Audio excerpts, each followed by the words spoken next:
Office එකේදී විතරක් නෙවෙයි මම දැන් ගෙදරදීත් IDD කෝල්ස් ගන්නේ SLT ෆෝන් එකේ. ඔබේ නිවසේ SLT දුරකථනය දැන් IDD පහසුකම සහිතයි.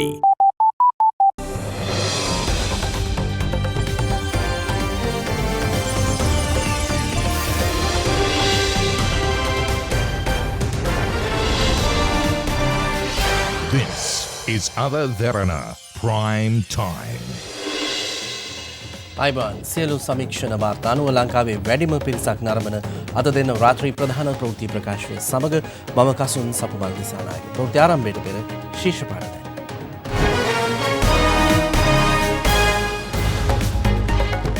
එජාබේ සමග හවුල් ගමනකට ශ්‍රී ලංකා නිදහස් පක්ෂයෙන් අලුත් සැලැස්මක්.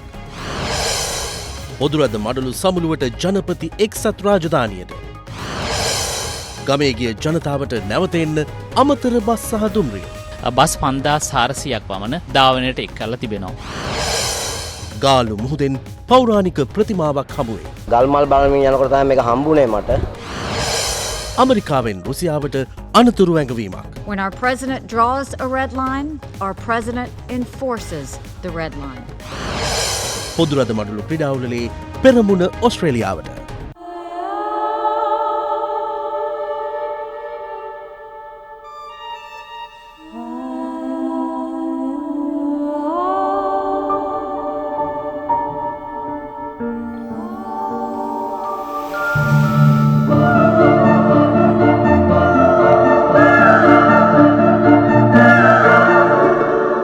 Living your masterpiece. Rossell, eternal elegance. ශ්‍රී ලංකා නිදහස් පක්ෂය එක්සත් ජාතික පක්ෂය සමග පොදු වැඩසටහනකට යාම සඳහා මේ වන විටත් මූලික ලේඛනයක් සකස් කරමින් සිටින බව අමාත්‍ය ආචාර්ය සරත් අමුණුගම මහතා අද දෙන්නට අනාවරණ කළා. ඔහු මේ බව පැවසුවේ ජාතික ආණ්ඩුව නියෝජනය කරන ආකාරය සහ එළඹෙන ගිවිසුම් පිළිබඳව තීරණය කිරීම සඳහා ජනාධිපතිවරයා අමුණුගම අමාත්‍යවරයාගේ ප්‍රධානත්වයෙන් පත් කළ විශේෂ කමිටුව පිළිබඳව කළ විමසීමකදී. The big story. අග්‍රාමාත්‍යවරයාට එරෙහිව ඉදිරිපත් වූ විශ්වාස භංගයේදී ජාතික ආණ්ඩුව සමග සිටි එක්සත් ජනතා නිදහස් සන්ධානයේ 41 දෙනාගෙන් 16 දෙනෙකු ඊට පක්ෂව ඡන්දය ප්‍රකාශ කළ අතර අනෙක් 25 දෙනා ඡන්දයට පැමිණීමෙන් වැළකී සිටියා. විශ්වාස භංගයට පක්ෂ වූ 16 දෙනා අනතුරුව ජාතික ආණ්ඩුවේ තමන් දැරූ සියලු තනතුරු වලින් ඉවත් වූ අතර එම කණ්ඩායම නියෝජනය කරන SP දිසානායක මන්ත්‍රීවරයා ඊළඟ පාර්ලිමේන්තු වාරයේදී තමා ඇතුළු 16 දෙනා විපක්ෂයේ අසුන් ගැනීමට බලාපොරොත්තු වන බව ප්‍රකාශ කළා.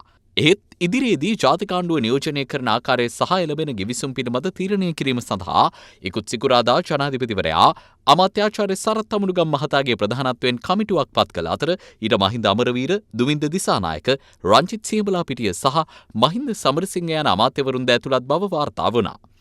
ජාතික ආණ්ඩුව ඉදිරියට යන බවට සන්ධාන මහලේකම්වරයා ඉඟිපළ කළේ මෙවන් පසුබිමකදී.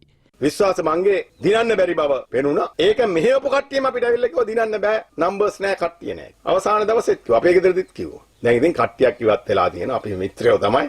ඒ ගිහිල්ලා දැන් ඉතින් ගොඩාක් දේවල් කියන. අපි වහන් මඩු ගහන්න හදනවා. අපි UNP යනවා කියලා. අපි නම් UNP යන්නේ. ඔය ගොඩක් කට්ටිය UNP ඉඳලා ඇවිල්ලා ආයෙ ගිහිල්ලා ආයෙ ඇවිල්ලා දැන් හෙට අනිද්දා නවතින්නේ තව පක්ෂික කීප දෙනෙක්. ඉතින් මම ඉස්සරහට බලාපොරොත්තු වෙනවා මේ පිළිබඳව පැහැදිලි කිරීමක් කරන්න ජනමාධ්‍ය තුලම සජීවී වැඩසටහනකදී ඕන කියන්නේ මේකේ ඇත්ත කතන්දරේ මමත් කියන්න දන්නවා. ඒකත් කියන්න අපි කටයුතු කරනවා බවත් ඔබට සඳහන් කරන්න කැමතියි. දැන් ඉතින් අය മന്ത്രിවරු වුණා. අපි හැබැයි රජයේ ඉස්සරහට යනවා. ජනාධිපතිතුමා අපිට පැහැදිලිව කිව්වා මම ආණ්ඩුව කරන්න ඕනේ. මම ආණ්ඩුව ගෙනියනවා කියලා. අපිට ජනාධිපතිතුමා කිව්වේ ආණ්ඩුවේ ඉන්න කියලා. ඒ නිසා ජනාධිපතිතුමාගේ වචනෙත් එක්ක තමයි අපි මේ තනතුරු වල ඉඳගෙන වැඩ කරන්නේ.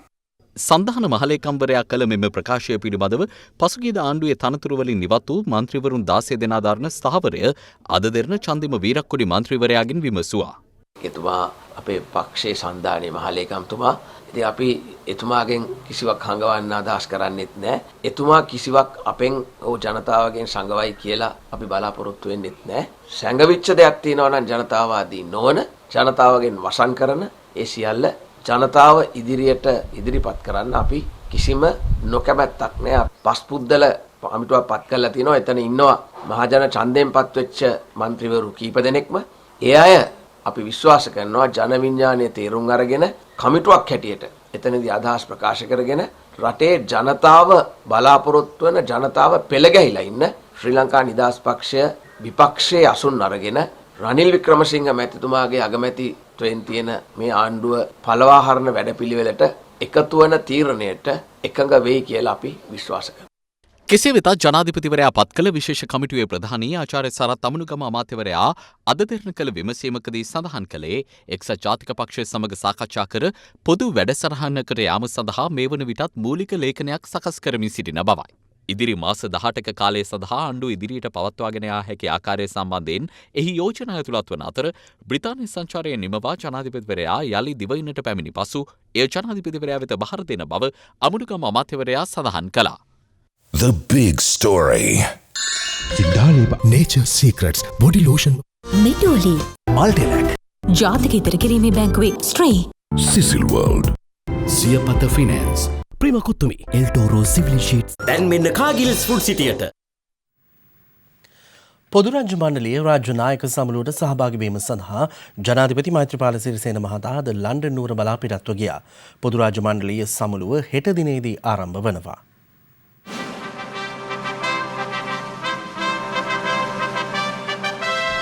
ලන්ඩන් නුවරදී පැවැත්වෙන පොදු රාජ්‍ය මණ්ඩලීය සමුළුවේ මෙවර තේමාව වන්නේ පොදු අනාගතයක් උදෙසා යන්නයි.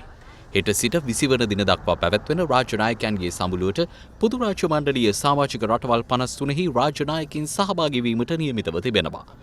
සමුළුවට සහභාගී වීම සඳහා අද දිවයිනින් පිටත්ව ගිය ජනාධිපති මෛත්‍රීපාල සිරිසේන මහතා සමුළුවට සමගාමීව පොදු රාජ්‍ය මණ්ඩලීය මහලේකම් බ්‍රිතාන්‍ය මහරැජින සහ බ්‍රිතාන්‍ය අග්‍රාමාත්‍යවරයා ඇතුළු ඉහළ පෙළේ රාජ්‍ය නායකින් හමු වී සාකච්ඡාවල නිරත වනු ඇති. ජනාධිපතිවරයා බ්‍රිතාන්‍ය මහරැජිනගේ 92 වන ජන්මදිනය වෙනුවෙන් පැවැත්වෙන විශේෂ උළෙලකටද සහභාගී වීමට නියමිතයි. ජනාධිපතිවරයා රාජ්‍ය නායක සමුළුවට අමතරව පොදු රාජ්‍ය මණ්ඩලීය ව්‍යාපාරික සංසදයේ ප්‍රධාන දේශකයා ලෙසද සහභාගී වන බව විදේශ කටයුතු අමාත්‍යාංශය සඳහන් කළා. ජනාධිපතිවරයා පොදු රාජ්‍ය මණ්ඩලීය සමුළුව ඇමතීමට නියමිතව ඇත්තේ මේ මාස 19 වනදායි. පොදු රාජ්‍ය මණ්ඩලීය රාජ්‍ය නායක සමුළුවට සහභාගී වීම සඳහා ජනාධිපති මෛත්‍රීපාල සිරිසේන මහතා එංගලන්ත වේලාවෙන් අද පස්වරුවේ ලන්ඩන් නුවරට ළඟා වීමට නියමිතයි. ජනාධිපතිවරයා පොදු රාජ්‍ය මණ්ඩලීය රාජ්‍ය නායක සමුළුවට සහභාගී වන අතරතුර පොදු රාජ්‍ය මණ්ඩලීය ව්‍යාපාරික සමුළුවේ ප්‍රධාන දේශනයද පවත්වනු ලබනවා. ඊට අමතරව එංගලන්ත අග්‍රාමාත්‍ය තෙරේසා මේ සහ තවත් නායකින් කිහිප දෙනෙකු සමග ජනාධිපතිවරයා ද්විපාර්ශ්වික සාකච්ඡා පැවැත්වීමට නියමිතව තිබෙනවා. මේ සියලු තොරතුරු ඔබ වෙනුවෙන් වාර්තා කරන මම යුවරාජ් චතුකෝරළ එංගලන්තයේ ලන්ඩන් නුවර සිට.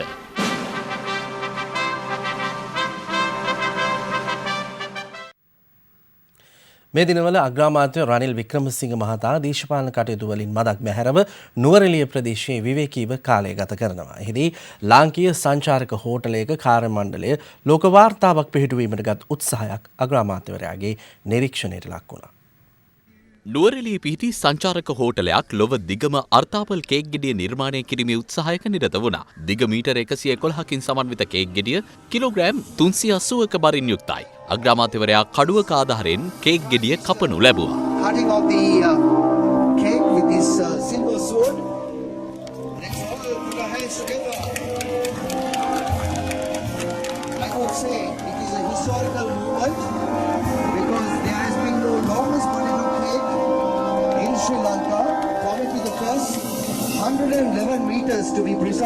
අද ලෝකයේ දිගම අර්ථාපලින් හැදුවේ කේක් එක මෙතනදී අපි විවෘත කළා. ඒක අපි කෑවා. ඇත්ත වශයෙන්ම දැනට වාර්තා අනුව දිගම කේක් එක මීටර් 70යි. ඒත් මේකෙන් සිදුවෙන්නේ නුවරඑළිය අර්ථාපල් වලට ලෝක ප්‍රසිද්ධියක් ලබා දෙන පළවෙනි පියවර. ඒ කරන්නේ අපි පිටරට ආනයනය කළා නෙමෙයි ලංකාවේ වෙනත් වැඩ කටයුතු වලට අපේ කෑම පිළියෙල කිරීමට යොදවලා ඒකට විශේෂ ප්‍රසිද්ධියක් ලබා දීලා තියෙනවා. ඉතින් මම බලාපොරොත්තු වෙනා මේ නිසා මේ රටේ අර්ථාපල් මේ වැඩ කටයුතු යෙදුවාම රටේ ආහාර හැටියටත් රටේ සංචාරක ව්‍යාපාරයට සමහර විට අර්ථාපල් පදනම් කරගෙන විශේෂයෙන්ම අගය වැඩි කිරීමේ නිෂ්පාදන වලට පිට රටත් අවස්ථාවක් ලැබෙයි කියලා.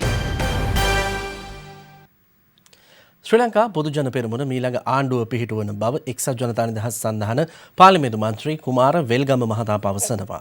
ඔහු මේ බව ප්‍රකාශ කළේ අලුත් අවුරුද්ද නිමිත්තෙන් හිටපු ජනාධිපතිවරයා මුණ ගැසීමෙන් අනතුරුව කාල්ටන්හිදී මාධ්‍යවේදීන් අමතමින්. හිටපු ජනාධිපතිවරයා හමුවීම සඳහා අද පෙරවරුවේ ඒකාබද්ධ විපක්ෂය නියෝජනය කරන කුමාර වෙල්ගම සහ ගාමිණී ලොකුගේ යන පාර්ලිමේන්තු මන්ත්‍රීවරුන් පැමිණියා. දැන් විශ්වාස භංග යෝජනාව අපි ගහපු බෝම්බේ දැන් පුපුරු යනවා. දැන් පාර්ලිමේන්තුව ප්‍රොරෝක් කළා තියෙනවා. ඒ කියන්නේ ඔබතුමාලා ගහගෙන පුපුරු බෝම්බයක් ඒක. ඔව්. තාම පත්තු වෙලා ඉවරනේ.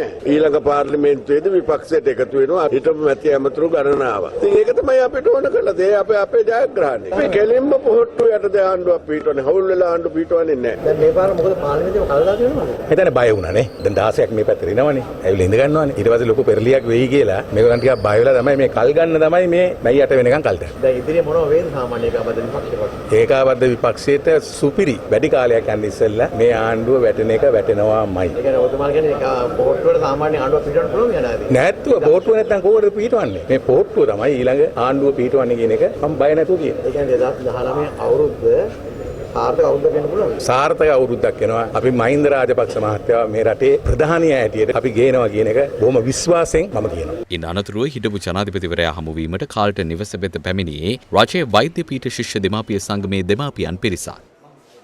හිටපු ජනාධිපතිතුමා දැනුවත් කරා වර්තමාන ඔය කොතලාවල ආරක්ෂක විද්‍යාපීඨයට විශ්වවිද්‍යාලයක් වශයෙන් උසස් කරලා කරන්න හදන අපරාධය සම්බන්ධව මේ රටට කරන මේ විනාශය වළක්වන්න කියන එක අපි මේ රටේ ජනතාවට දැනුවත් කරනවා. පසුව කලාකරුවන් පිරිසක්ද උදා වූ අලුත් අවුරුද්දට හිටපු ජනාධිපතිවරයාට සුබ පැතීම සඳහා එහි පැමිණ සිටියා.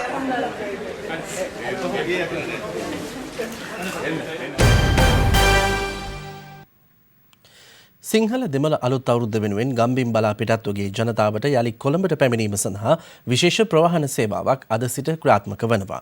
ලංකා ගමනාගමන මණ්ඩලයේ නියෝජ්‍ය සාමාන්‍ය අධිකාරී ආර්.ටී. චන්ද්‍රසිරි මහතා සඳහන් කළේ ලබන 25 වෙනි දින දක්වා මෙම විශේෂ බස් රථ සේවාව ක්‍රියාත්මක වන බවයි. සිංහල දෙමළ අලුත් අවුරුද්ද වෙනුවෙන් සිය ගම්බිම් බලා පිටත්ව ගිය ජනතාව සිය රාජකාරී සඳහා අද සිට නැවත කොළඹ බලා පැමිණෙමින් සිටිනවා. එලෙස පැමිණෙන ජනතාව සඳහා විශේෂ ප්‍රවාහන සේවාවක් අද සිට ක්‍රියාත්මක වන බව ලංකා ගමනාගමන මණ්ඩලයේ නියෝජ්‍ය සාමාන්‍ය අධිකාරී දහවන ආර්.ටී. චන්ද්‍රසිරි මහතා සඳහන් කළා. අද තමයි අපේ දෙවනි අදියර ක්‍රියාත්මක වෙන්නේ. නැවත කොළඹට කියන අදියර මේ ක්‍රියාත්මක වෙන්නේ ශ්‍රී ලංකා ගමනාගමන මණ්ඩලයට අයත් බස් 5400ක් පමණ අද දින සිට අපි අප්‍රේල් මාසයේ 25 වෙනිදා දක්වා ධාවනයට එක් කරලා තිබෙනවා. මේ අතර ලංකා පෞද්ගලික බස් හිමියන්ගේ සංගමේ සභාපති ගැමුණු විජේරත්න මහතා පෞද්ගලික බස් සැලැස්ම පිළිබඳව මෙලෙස සඳහන් කළා. හෙට දිනේ බස් රථ ධාවනයේ සිදු වෙන්නේ 125ක වගේ ප්‍රමාණයක්. කොළඹ සහ තදාසන්න ප්‍රදේශවල ඉන්න ගම්බිම්බලාගේ සේවක මහතුන් තාමත් කොළඹට ඇවිල්ලා නැහැ. විශේෂයෙන්ම ඒ අය පැමිණෙන්නේ හෙට සහ අනිද්දා දිනේදී. පෞද්ගලික බස් රථ සේවාව 100% යථාපරිදි ධාවනයේ සිද්ධ වෙන්නේ 18 වෙනිදා. මේ අතර අලුත් අවුරුද්ද වෙනුවෙන් ගම්බිම් බලා ගිය පිරිස් වෙනුවෙන් ඊයේ දිනේ සිට විශේෂ දුම්රිය වාර කිහිපයක් ධාවනයට එක් කර ඇති බව දුම්රිය දෙපාර්තමේන්තුව පවසනවා. එම දෙපාර්තමේන්තුව සඳහන් කළේ අලුත් අවුරුදු උත්සව සමයේ ගම්බිම්බල ගොස් යලි පැමිණෙන ජනතාවගේ පහසුව සඳහා මෙම සේවාව ක්‍රියාත්මක කරන බවයි. ඒ අනුව මෙම විශේෂ දුම්රිය සේවාව ලබන 17 වෙනිදා දක්වා ක්‍රියාත්මක වනවා. අද දිනේ කොළඹ කොටුවෙන් පස්වරු 7:20ට බණ්ඩාරවැල දක්වා වායු සමනය කළ මැදිරියක් සහිත දුම්රියක් ධාවනයට එක් කර තිබෙනවා. එමෙන්ම පස්වරු 8ට යාපනයේ සිට කොළඹ කොටුව දක්වා තවත් දුම්රියක් ධාවනයට එක් කර ඇති බව සඳහන්.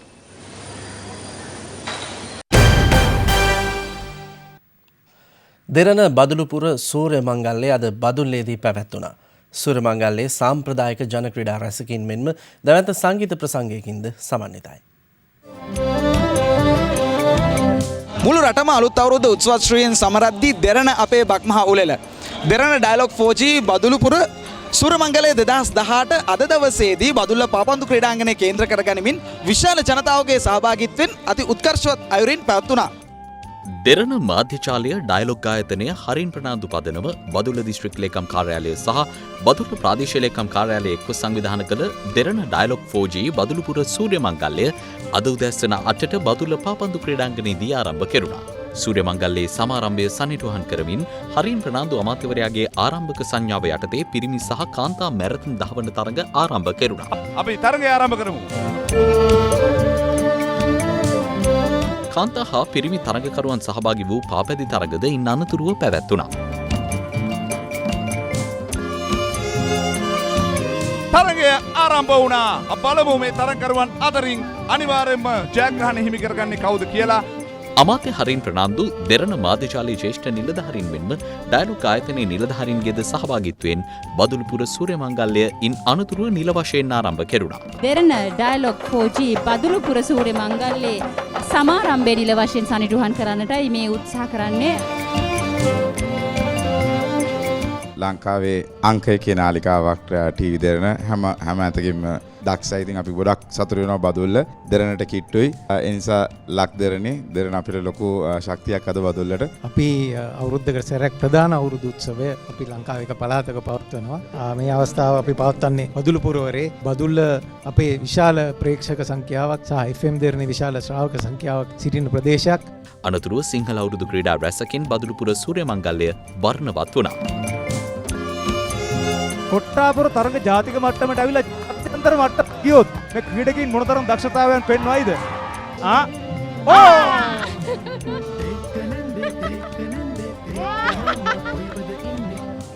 ගානට ජයග්‍රාහිකව වෙයිද? අනිවාර්යෙන්. ඔන්න කවේ ජය! විශ්ව මෙන්න ජය! මෙන්න මෙහෙමයි කවාදින්නේ. ඔව් අද ඉහළට ඔසවලා බොහොම සතුට ප්‍රකාශ කරනවා. අපි උණුසුම් සුබ පැතුම් ඔබට. ප්‍රදේශීය විද්‍යාලීය දරුදැරියන් ඉදිරිපත් කළ නර්තනාංග රැසකින් උළෙල විචිත්‍රවත් කෙරුණා.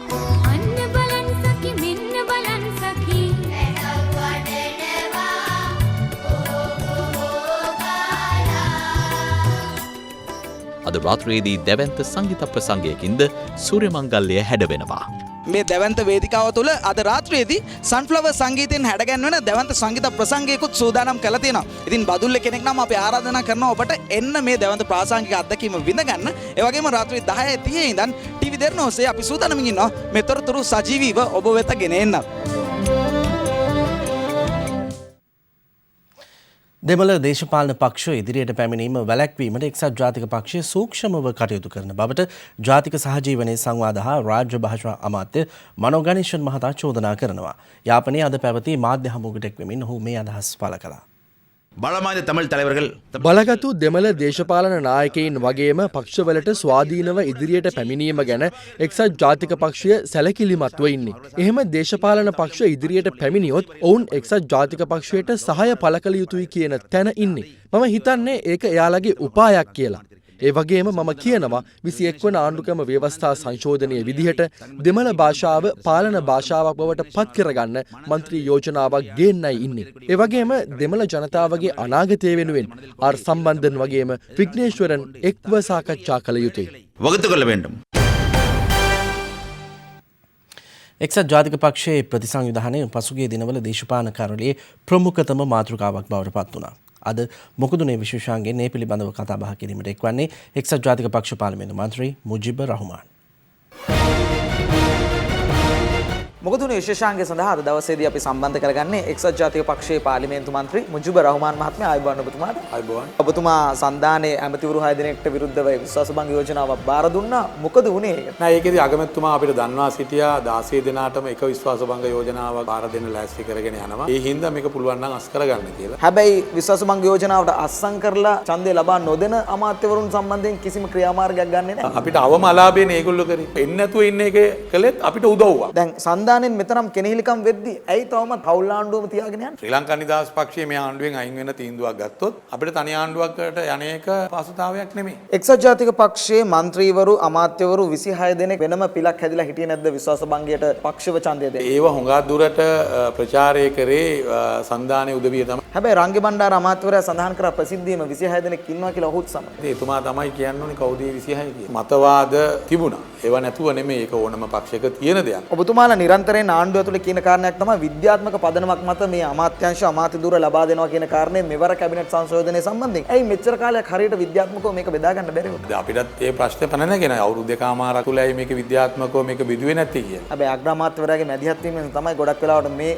අමාත්‍යාංශ බෙදීම සිද්ධ කරේ. ඉතින් දැන් හරි ඒක හොයාගෙන ඔකට පිළියම් යොදන එක හොඳයි. ජ්‍යෙෂ්ඨ ඇමතිවරුන් යම් කිසි ආකාරයකින් පස්සට තල්ලු වෙලා කියලා පේන්න තියෙනවා එක්සත් ජාතික පක්ෂයේ. සියලු දෙනාම සන්තෝෂ කරන විදියට තීන්දුව ගන්න හරි අපහසුයි. ජෝන් අමරතුංග අමාත්‍යවරයා කියනවා මේ පසුපෙළ മന്ത്രിවරුන්ට නියෝජ්‍ය අමාත්‍ය ධූර සම්බන්ධයෙන් යම් කිසි අසනීපයක් ඇදලා තියෙනවා කියලා. ඔබතුමා දන්නවනේ ජෝන් අමරතුංග ඇමතුමා විහිළු කතා සපයන ඇමතිවරයෙක්. ඔබතුමාටත් නියෝජ්‍ය අමාත්‍ය ධූරයක් ලැබෙනවා කියලා අපිට ආරංචියක් ආවා ඇත්තද? ඔව් මේ දවස්වලදී නොයෙකුත් කතාබහවල් යනවා. පක්ෂය ඇතුලේ අරගල කරපු മന്ത്രിවරු සඳහන් කරේ නායකත්වය වෙනස් වෙන්න ඕනේ කියන කාරණය. හැබැයි නායකත්වයේ වෙනස් වෙන පාටක් නම් අපිට පේන්නේ නැහැ. මොකද ඒ වගේ ඉතින් මත තියෙනවා. ඉතින් බහුතරයේ අදහසකුත් තියෙනවා. 2020 දී ජනාධිපතිවරණය සඳහා ඉදිරිපත් කරන එක්සත් ජාතික පක්ෂයේ නායකයා වෙන්නේ රනිල් වික්‍රමසිංහ මහත්මයා. තාම එහෙම තීන්දුවක් නැහැ. දැනට කමිටුවක් විතරයි පත් කරලා තියෙන්නේ. කවද්ද මේ ප්‍රතිසංවිධානය වෙන්නේ? මම හිතන්නේ අප්‍රේල් 30ට කලින් වැඩ කොටස ඒ කමිටුව හරහා සිද්ධ වෙයි කියන විශ්වාසය තියෙනවා. එතකොට මේ ප්‍රචාරක ලේකම් නැත්නම් මාධ්‍ය ලේකම් වැනි තනතුරු හදලා තියෙන්නේ ප්‍රතිසංවිධානය කරනවා කියලා රටට පෙන්වන්න. නෑ ප්‍රතිසංවිධාන කමිටුවේ යෝජනාවලදී ඒ වගේ තනතුරු අලුතෙන් හදන්න ඕනේ කියන අදහස ආවා. රවි කරුණානායක මන්ත්‍රීතුමාට නැවත වතාවක් ඇමතිකමක් දෙන්න යනවා කියලා ආරංචියක් තියෙනවා. ඔය එහෙම කතා බහක් තියෙනවා. නමුත් එහෙම තීන්දුවක් තියෙනවද කියන එක නම් දන්නේ නැහැ. දැන් චෝදනාවට ලක් කරලා තියෙන අමාත්‍යවරයෙක්ට අමාත්‍ය ධූරයක් ලබා දුන්නා. ඔය එතුමාට චෝදනාව තියෙන්නේ මහ බැංකු ගනුදෙනුව සම්බන්ධයෙන් නෙමෙයි. පළාත් පාලන ඡන්දය අවසන් වුණාන් පස්සේ පක්ෂ දෙකේ ගැටලු ගැන සාකච්ඡා කරනවා ඇරෙන්න රටේ ජනතාවගේ ප්‍රශ්න ගැන සාකච්ඡා කරනවා පේන්නේ නැහැ. ඒක ඇත්ත. ඒක ඇත්ත. මේක ඇත්තටම කනගාටුදායක තත්ත්වයක්. මාස 4ක කාලයක් නිකන් අපතිය ගියා. තව වසර එකමාරක් මේ විදිහට අරුබුද මැද්දේ ජනාධිපතිවරයාත් අග්‍රාමාත්‍යවරයාත් අතර යන්න පුළුවන් කියලා හිතනවා දාන්නෝක. එහෙම යන්නේ නැත්නම් අනිවාර්යයෙන්ම අපි සියලු දෙනාම විනාශ වෙනවා. ගාල්ල කොටුවාසන්න මුහුදේ කොරල් පර නැරඹීමට ගිය කිමිදුම්කරුවෙකුට කිලෝග්‍රෑම් 40කට වැඩි බරක් සහිත පිළිමයක් සොයා ගැනීමට හැකිව තිබෙනවා.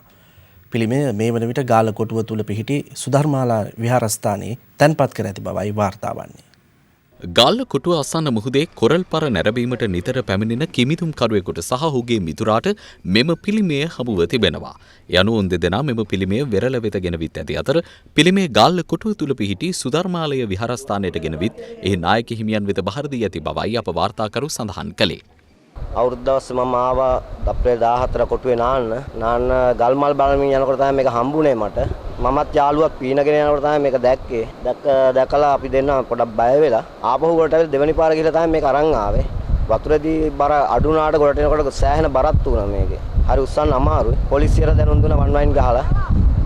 ඊට පස්සේ පොලිසියෙන් දෙන්න පැමිණියේ නැහැ. පාර මම කොටුව ඇතුලේ තියෙන පන්සලට ඇවිල්ලා ලොකු හාමුදුරුවන්සේ හම්බ වෙලා හාමුදුරුවන්සේ දැනුවත් කරා. ඊට පස්සේ පොලිසිය දෙන්නෙක් එක්ක එතෙන්ට ගිහිල්ලා පිළිමය අපි අරන් ඇවිල්ලා කොටුවේ පන්සලට බාර දුන්නා. පුරාවිද්‍යා ඒකට දැනුවත් කළා මේක මොන වගේ පිළිමයක්ද කියලා හොයාගන්න ඉතින් බාර දෙනවා. මේක සංරක්ෂණය කළා හරිය කවම හරි මේක පෞරාණික බව ලෝකෙට පෙන්වන්නේ කියලා ඉල්ලනවා මේක. කඳුළු මැදින් අකුරු කරමින් අනාගතය සාර කරගත් දුවා දරුවන් පිළිබඳව දිවෙනේ බොහෝ ප්‍රදේශවලින් වරින් වර වාර්තා වනවා. එවැනි දරුවන්ගේ හෙට දවස වෙනුවෙන් රජය මැදිහත් වන තෙක් නොසිට හැකි පමණින් දායක වීමට හැකිනම් එය ආදර්ශමත් කටයුත්තක්. කෘෂිකර්මාන්තය මෙන්ම කුලී වැඩවලින් උපයාගන්නා ආදායමින් දිවිගෙවන පවුල් රැසක ළමුන් 52 දෙනෙකුට අධ්‍යාපන පහසුකම් සපයන රක්වාන කැන්දේපොළ ප්‍රාථමික විද්‍යාලයයි මේ. මෙතරම් අඩු පහසුකම් පැවතියද 50 වසරකට එහා ගිය ඉතිහාසයක් ඇති මේ ප්‍රාථමික විද්‍යාලයෙන් අධ්‍යාපනය ලැබූ බොහෝ පිරිස අද රටේ වැදගත් පුද්ගලයන් ලෙස දිවිගෙවනවා.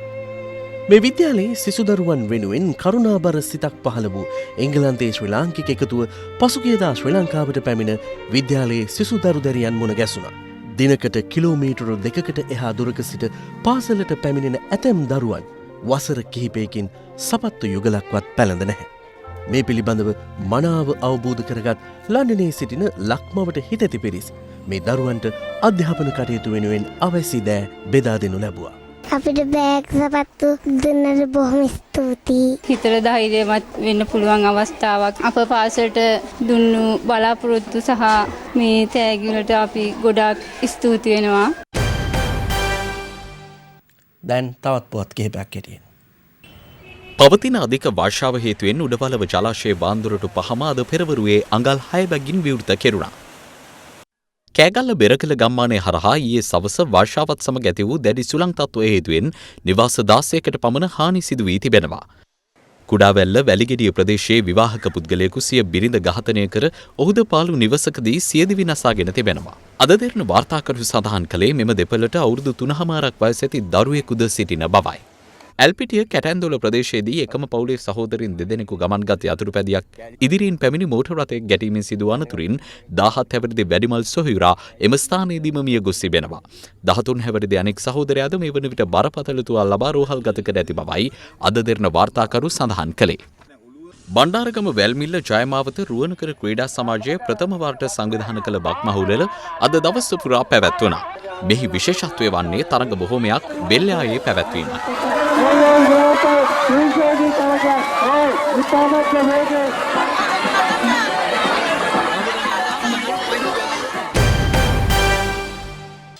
සිරානු ජනපති බෂර් අල් අසාද්ගේ රජය නැවත වරක් රසායනික විභාවිත කරනු ලැබුවොත් නැවතත් ප්‍රහාර එල්ල කරන බව එක්සත් ජාතීන්ගේ සංවිධානයේ අමරිකානු නිත්‍ය නියෝජිත නිකි හේලි ප්‍රකාශ කර තිබෙනවා.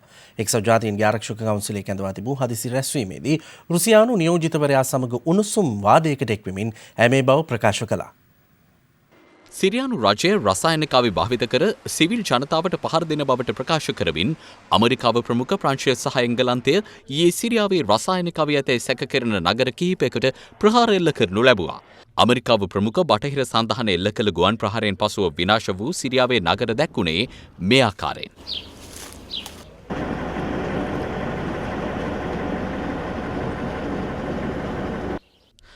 මේ අතර ප්‍රංශය සහ බ්‍රිතාන්‍ය යුද හමුදා බලය අගය කරමින් සිරියාවට එරෙහිව සාර්ථක මෙහෙයුමක් දියත් කළ බවට අමරිකානු ජනාධිපති ඩොනල්ඩ් ට්‍රම්ප් විසින් ට්විටර් පණිවිඩයක් නිකුත් කරමින් ස්තුතිය පළ කර තිබුණා. කෙසේ වෙතත් මෙම ප්‍රහාරය සම්බන්ධයෙන් ප්‍රතිචාර දක්වන රුසියානු ජනාධිපති ව්ලාදිමිර් පුටින් වහා එක්සත් ජාතීන්ගේ ආරක්ෂක කවුන්සිලයේ කැඳවන ලෙස ඉල්ලීමක් කළා. යනුව ආරක්ෂක මණ්ඩලය රැස් වූ අතර එහිදී සිරියාවට එල්ල කළ ප්‍රහාරය හෙලා දකිමින් ආරක්ෂක මණ්ඩලය තුළ ප්‍රකාශයක් සම්මත කර ගැනීම සඳහා රුසියාව දැරූ උත්සාහය ව්‍යර්ථ වී තිබෙනවා. රුසියාවේ යෝජනාවට එකඟ වී ඇත්තේ චීනය සහ බොලිවියාව යන රටවල් පමණයි. එහිදී සිරියානු ජනාධිපති බෂාර් අල් අසාද්ගේ රජය නැවත වරක් රසායනික විභාවිත කළහොත් නැවතත් ප්‍රහාර එල්ල කරන බවට එක්සත් ජාතීන්ගේ සංවිධානයේ අමරිකානු නිත්‍ය නියෝජිත නිකි හේලි අනතුරු ඇඟවීමත් සමග අමරිකාව සහ රුසියානු නියෝජිතින් අතර උණුසුම් වචන හුවමාරුවක් සිදු වුණා. На этот раз в Думе, пригороде Дамаска. Российские военные эксперты, побывав на месте мнимого инцидента, не обнаружили следов применения. Ни один местный житель не подтвердил факт химической атаки. We will continue to seek out and call out anyone who uses and anyone who aids in the use of chemical weapons. With yesterday's military action, our message was crystal clear. The United States of America will not allow the Assad regime to continue to use chemical weapons. I spoke to the president this morning, and he said if the Syrian regime uses this poisonous gas again, the United States is locked and loaded. When our president draws a red line, our president enforces the red line. ඔස්ට්‍රේලියාවේ gold coast නුවර පැවති 21වෙනි පොදු රාජ්‍ය මණ්ඩලීය ක්‍රීඩාවල අද නිමාවට පත් වුණා. ශ්‍රී ලංකාව මෙවර පොදු රාජ්‍ය මණ්ඩලීය ක්‍රීඩාවලේ නිමාව සනිටුහන් කළේ ඉතිහාසයේ වැඩිම පදක්කම් සංඛ්‍යාවක් හිමි කරගත් පොදු රාජ්‍ය මණ්ඩලීය ක්‍රීඩා උළෙල ලෙස සටහන් කරගනිමින්.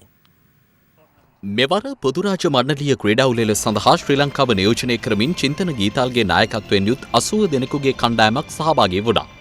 ක්‍රීඩා උළෙලේ තරඟ ආරම්භ වූ පළමු දිනේදීම ශ්‍රී ලංකාව පදක්කම් සටහනට එක් කිරීමට චතුරංග ලක්මාල් සමත් වූයේ පිරිමි කිලෝග්‍රෑම් 56 බර පන්තියේ බර ඉසිලීමේ ඉසව්වේ ලෝකඩ පදක්කම හිමි කර ගනිමින්.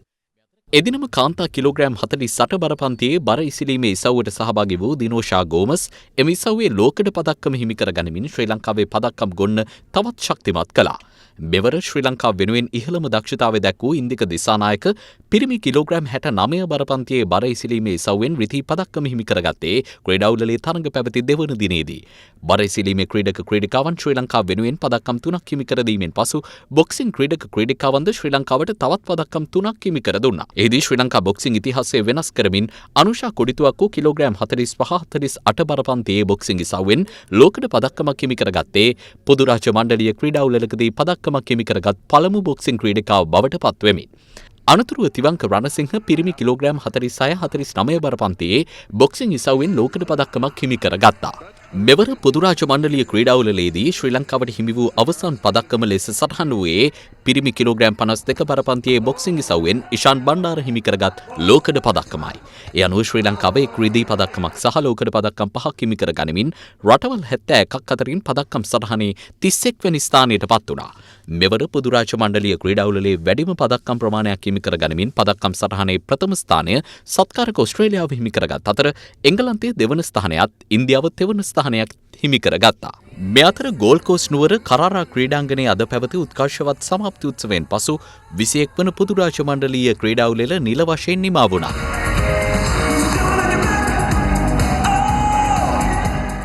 දින 11ක් පුරා පදක්කම් 845ක් දිනා ගැනීම සඳහා ක්‍රීඩක ක්‍රීඩිකාවන් 6600ක් සහභාගී වූ 21 වන පොදුරාජ මණ්ඩලීය ක්‍රීඩා උළෙලේ තොරතුරු ඔබ වෙත ගෙන ආ මම අද දෙන ක්‍රීඩාංශයේ සුමින්ද තාරක ජයසේකර ඔස්ට්‍රේලියාවේ ගෝල්ඩ් කෝස්ට් නුවර සිට.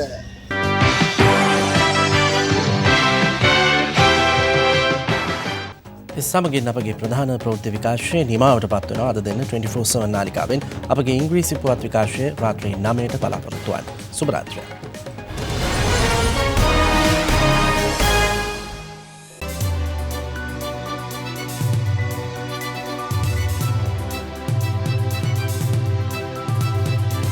This is Adaderna 24/7.